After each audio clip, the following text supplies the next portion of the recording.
To Sergeant Major Davis, Robert Keller was just a confused civilian trespassing in a restricted area. At 76 and wearing a worn blazer and a faded wolf tattoo, Bob didn't look like a warrior to the arrogant officer. Davis humiliated him publicly, mocking his ink as biker trash and accusing him of stolen valor. But the entire parade deck fell dead silent when a general arrived. He didn't acknowledge the sergeant major. Instead, he walked straight to the old man and snapped a sharp salute. Davis had just insulted the lone wolf, a Force Recon legend who once defied orders to save 17 POWs on a solo suicide mission. Where are you watching this story from? Let us know in the comments. If this journey of valor touched you, consider subscribing to Silent Veterans and help us give a voice to more incredible stories of our silent veterans. Robert Keller stood near the edge of the parade deck at Marine Corps Recruit Depot, San Diego, the California sun warm on his shoulders. He was 76 years old, his frame still solid despite the years, his gray hair cut short in a style that never quite left him. He wore simple civilian clothes, khaki slacks, a white dress shirt, and a red blazer that had seen better days but was impeccably clean. On his left forearm, visible when he rolled up his sleeve against the heat, was a tattoo that had faded with time but never lost its detail. A wolf's head, snarling, rendered in black ink with eyes that seemed to follow you. The parade deck was alive with motion and sound. Rows of fresh Marines in their tan and green dress uniforms stood at attention, their covers perfectly aligned, their faces showing the discipline that had been drilled into them over 13 weeks of hell. Families clustered behind rope barriers, holding signs and flowers, cameras ready to capture the moment their sons and daughters officially became United States Marines. Bob's eyes found his grandson easily. Private First Class Michael Keller stood in the third rank, his back ramrod straight, his jaw set. He looked so much like Bob's own son had looked at that age. Before Iraq, before the roadside bomb, before the flag-draped coffin, Michael was all Bob had left of that line, and watching him stand there in dress blues made something in Bob's chest tighten. He'd almost not come. The invitation had arrived 6 weeks ago, and Bob had stared at it for a long time, remembering his own graduation from boot camp in 1966. How different the world had been. How young he'd been. How little he'd known about what was waiting for him in the jungles across the Pacific. But Michael had called him personally, his voice crackling over a payphone from the depot. "Grandpa, you have to be there. You're the only real Marine I know. Please." So Bob had come. "Sir, this is a restricted area." The voice was sharp, official, carrying the particular tone of someone used to being obeyed without question. Sergeant Major Davis strode toward Bob, his uniform immaculate, his chest heavy with ribbons, his face showing the kind of hardness that came from years of breaking down recruits and building them back up as Marines.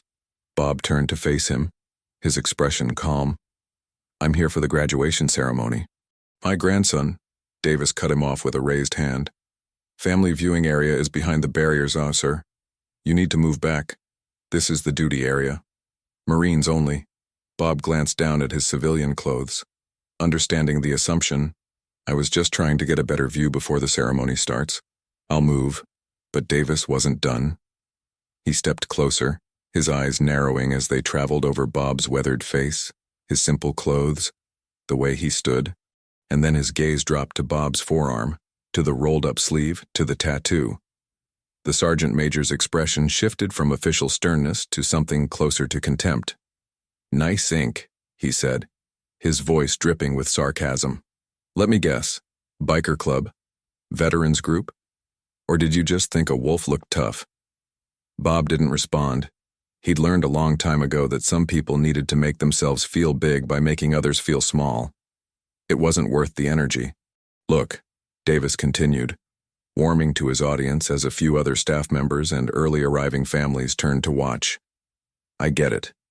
You want to feel connected to the military.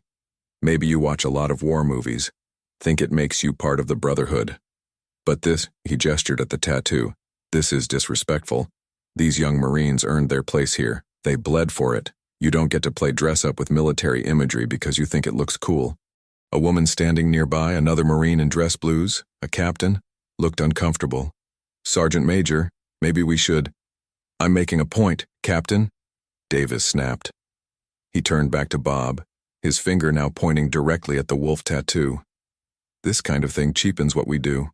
It turns service into a costume. And I won't have it at my graduation ceremony. Bob's jaw tightened, but his voice remained level. I served 30 years. Force Recon. Davis let out a short, humorless laugh. Right. And I'm the commandant of the Marine Corps. He leaned in closer, invading Bob's space. You know how many wannabes I meet who claim they were Special Forces or SEALs or Recon? Every single one of them is lying. Real operators don't advertise with tattoos and red blazers. The captain tried again. Sergeant Major, perhaps we should verify. There's nothing to verify, Captain. This man is a civilian who wandered into a restricted area and is now making up stories to cover his mistake. He gestured toward the barriers. Sir, I'm giving you one last chance to move to the family area before I have the MPs escort you out. Bob looked at the Sergeant Major for a long moment. He could see the man's certainty, his absolute conviction that he was right.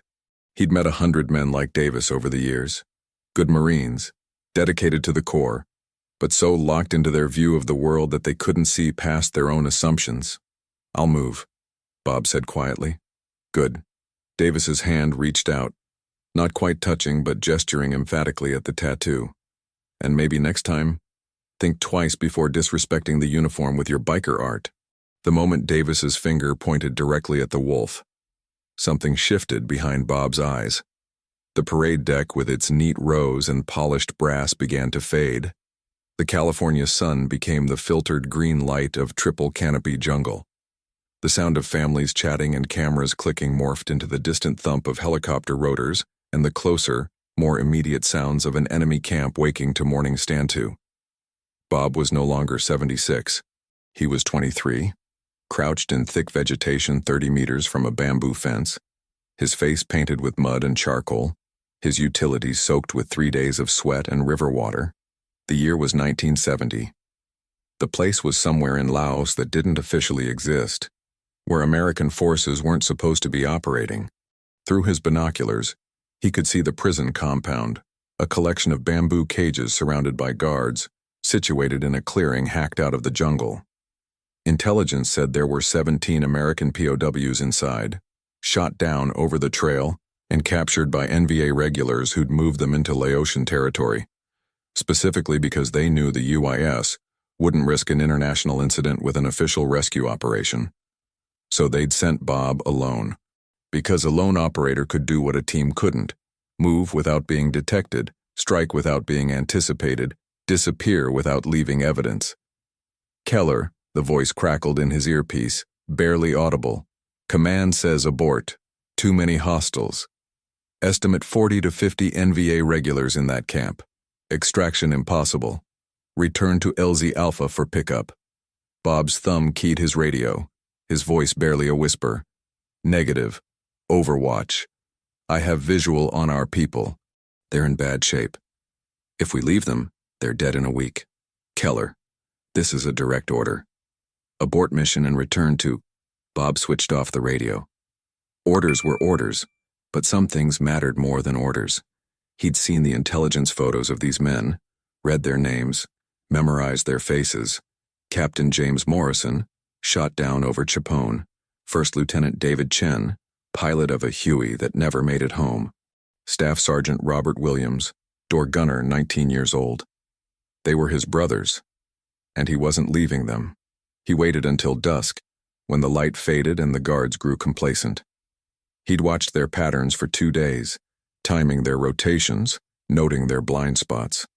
The camp had no electricity, no modern security, just men with rifles and the assumption that no one would be crazy enough to attack. Bob moved like smoke through the jungle, his boots making no sound on the damp earth, his breathing controlled and silent. He'd learned to move this way from the Montagnard scouts, the indigenous fighters who could appear and disappear like spirits. He'd become something similar, not quite human, not quite ghost, something in between that the enemy had started to whisper about in their own camps. The first guard never knew what hit him. Bob came from behind, one hand over the mouth, the other driving his K-bar knife up through the soft tissue under the jaw and into the brain. Death was instant and silent. Bob lowered the body into the undergrowth and kept moving. The second guard was smoking near the fence, his AK-47 slung over his shoulder, his attention on a conversation happening 20 meters away near the fire pit. Bob slipped the wire garrote over his head and pulled. The man thrashed for maybe 5 seconds, then went limp. Bob dragged him into shadow. 3 guards down. 47 to go. He reached the bamboo fence and used his knife to cut through the lashed vines, creating an opening just wide enough to slip through. The nearest cage was 10 meters away.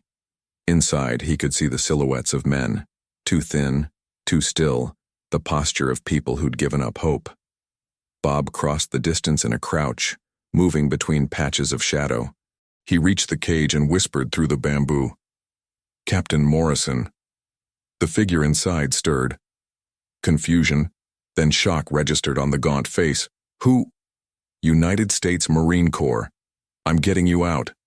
"That's impossible," Morrison breathed. "There's 50 of them. You can't. Watch me." Bob worked quickly, cutting through the bamboo with his knife, creating an opening. The prisoners started crawling out, skeletal and weak but driven by sudden, desperate hope. Bob counted heads. 17. All accounted for.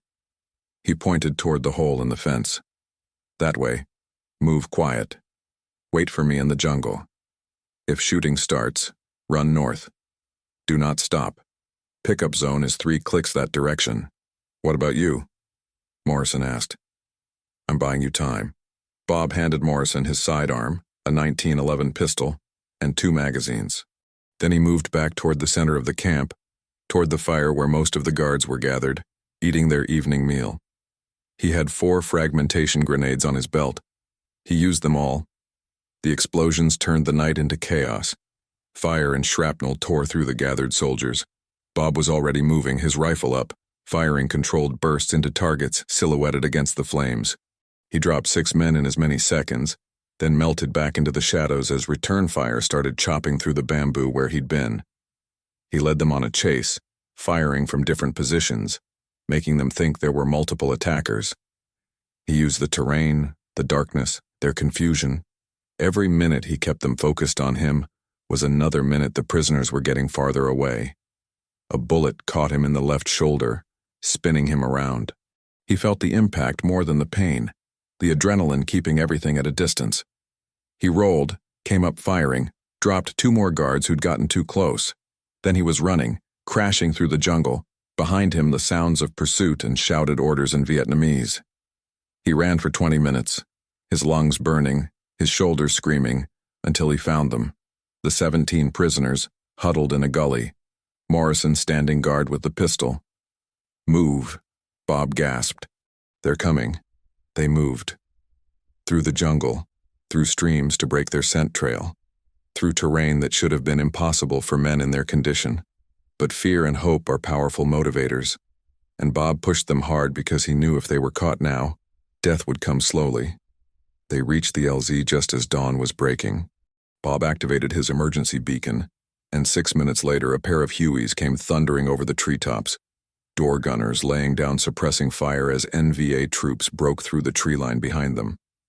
The prisoners piled into the helicopters, hands reaching down to pull them aboard.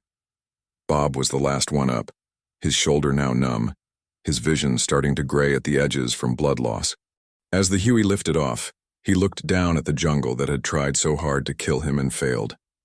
Captain Morrison knelt beside him in the helicopter, tears streaming down his face. "Who are you?"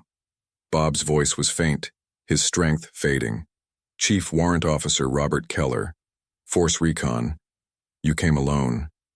Someone had to. Morrison looked at him with something beyond gratitude, beyond respect. "You're not human. You're something else. Like a wolf. You hunt alone and you don't stop." Later, after the field hospital, after the debriefing, after the classified reports that would never see daylight, Morrison found Bob in the recovery ward. He had something in his hand, a piece of paper with a design sketched on it. "I talked to the other men you saved," Morrison said. "We want you to have this. A reminder. A symbol." He handed over the sketch. It was a wolf's head, snarling, fierce. "We're calling you the lone wolf. The operator who hunts alone, who never leaves his pack behind." Bob looked at the drawing for a long time. Then he nodded. "Where do I get this done?" Morrison grinned. "I know a guy in Da Nang. Does good work. Won't ask questions." 2 weeks later, Bob sat in a dingy tattoo parlor while a Vietnamese artist with steady hands permanently inked the wolf into his forearm.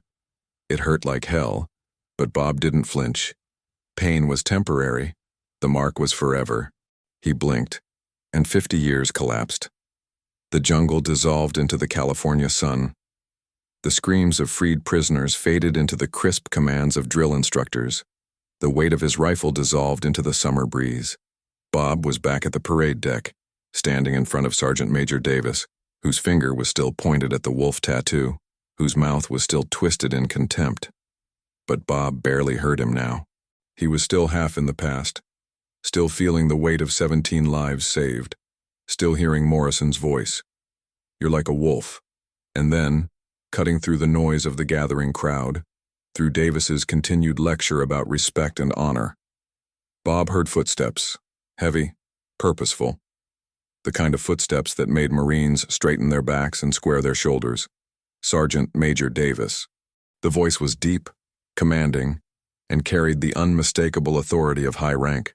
"What's going on here?" Davis turned, and his face immediately shifted from contempt to respect. "Sir, General Webb, sir. Just handling a situation with a civilian who—" The man who'd spoken was in his early 60s, wearing the dress blue uniform of a Marine Corps Major General.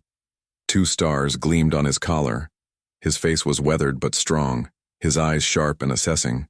And those eyes were now locked not on Davis but on Bob. Specifically, on Bob's forearm, on the wolf tattoo. General Webb went very still, the kind of still that comes right before an explosion. His face went through several expressions in rapid succession: shock, disbelief, recognition, and finally something that looked almost like awe. He crossed the distance to Bob in 4 quick strides, completely ignoring Sergeant Major Davis. His eyes never left the tattoo. When he spoke, his voice was quiet, almost reverent. "Sir, may I ask where you got that mark?" Bob met his gaze steadily. "Da Nang, 1970. After a mission in Laos." The general's hand came up slowly, reaching toward the tattoo but not quite touching. "And who gave you the right to wear it?" "Captain James Morrison. He said I'd earned it." The general's hand dropped to his side.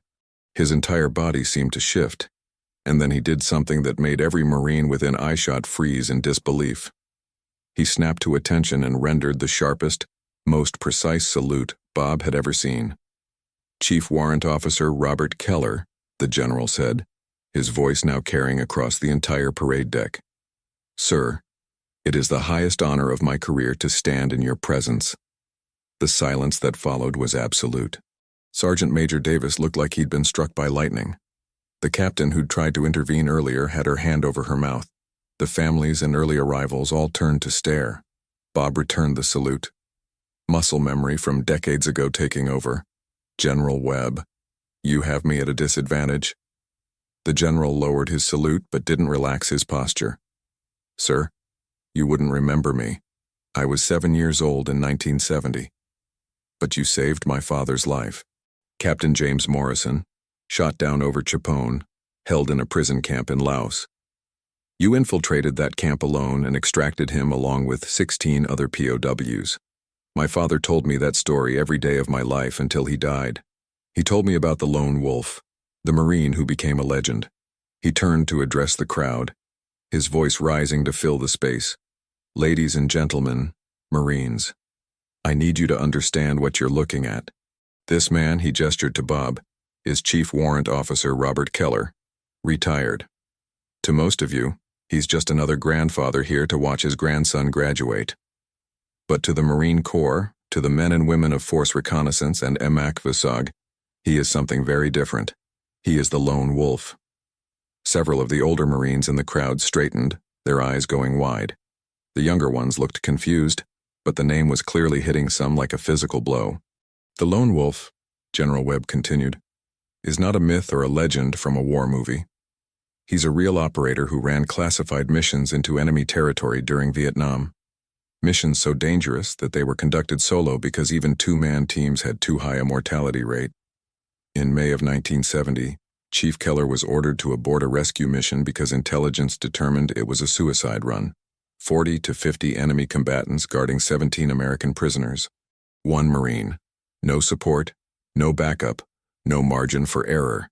He looked back at Bob, and there was something fierce in his expression now, something proud. Chief Keller disobeyed that order. He infiltrated the camp alone. He eliminated or neutralized over 20 enemy soldiers in close combat. He freed every single prisoner and led them through 3 clicks of hostile jungle to an extraction point, taking fire the entire way. He was wounded twice and kept moving. He brought all 17 men home alive. The general's voice hardened as he turned his attention to Sergeant Major Davis, and for that action, Chief Keller was awarded the Navy Cross, the Silver Star, and 3 Purple Hearts.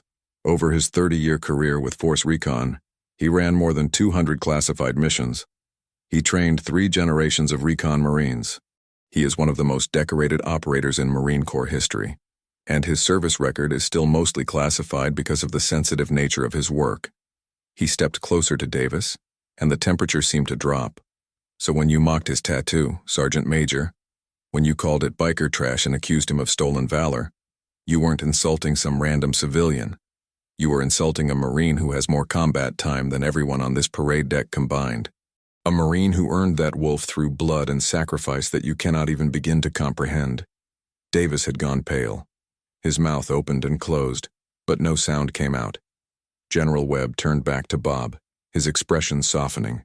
Sir, I came to this graduation because my grandson is also receiving his Eagle-Line Globe and an anchor today. I had no idea you'd be here. If I had known, I would have arranged a proper honor guard. Bob shook his head slightly. That's not necessary, General. I'm just here for Michael. Your grandson? Yes, sir. PFC Michael Keller. The general smiled. Then he's following in the footsteps of a true warrior. He turned to address the gathered Marines and families. The wolf tattoo you see on Chief Keller's arm is not body art. It's a combat badge, earned in blood, worn by fewer than 20 Marines in history. It marks him as a member of an elite group of solo operators who ran missions that official records deny ever happened. When you see that mark, you're looking at a piece of living history. You're looking at a legend. He gestured toward the formation of graduating recruits. These young Marines are about to earn their place in the Corps. They've endured 13 weeks of the hardest training in the world, but they're standing on the shoulders of giants like Chief Keller, men who proved that one Marine, properly motivated and trained, can change the course of a battle, can save lives that everyone else had written off as lost. The general looked back at Bob. Chief, would you do us the honor of standing on the reviewing platform during the ceremony? I think these new Marines should see what the Corps can produce when a man truly commits to the warrior ethos. Bob hesitated, uncomfortable with the attention. General, I don't want to take away from their moment. You won't be, the general said firmly. You'll be adding to it, showing them what they can become. Bob glanced toward the formation, found his grandson's face.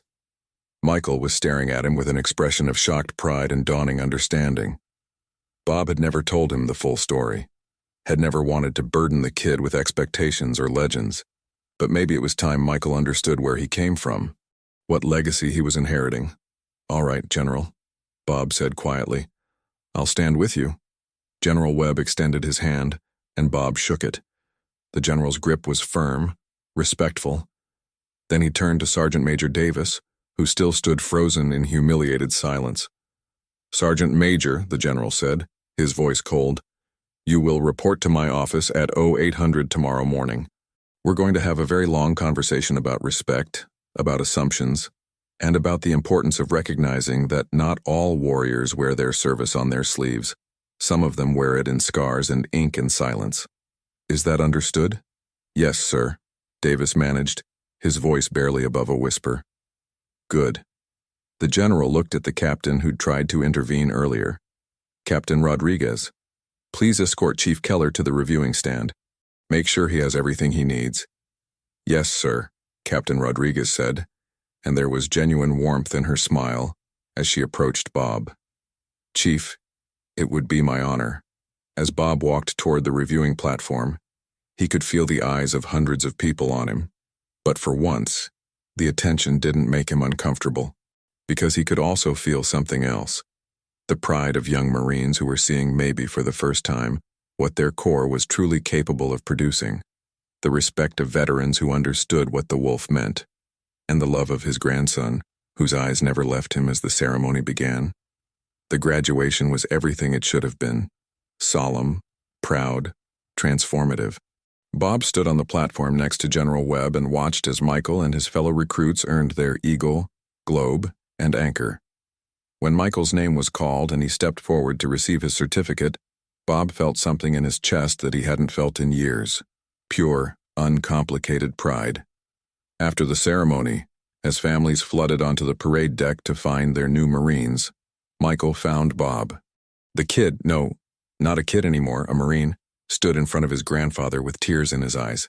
"Grandpa, why didn't you ever tell me?" Bob looked at his grandson for a long moment. "Because it wasn't about me, Michael. It was about the mission. About the men I brought home. I didn't need anyone to know my name. I just needed them to get back to their families. But you're a hero."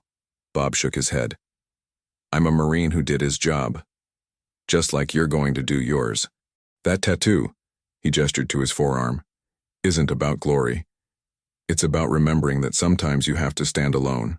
That sometimes the mission requires you to be the wolf, to hunt in the dark, to strike without warning, to protect the pack even when the pack doesn't know you exist."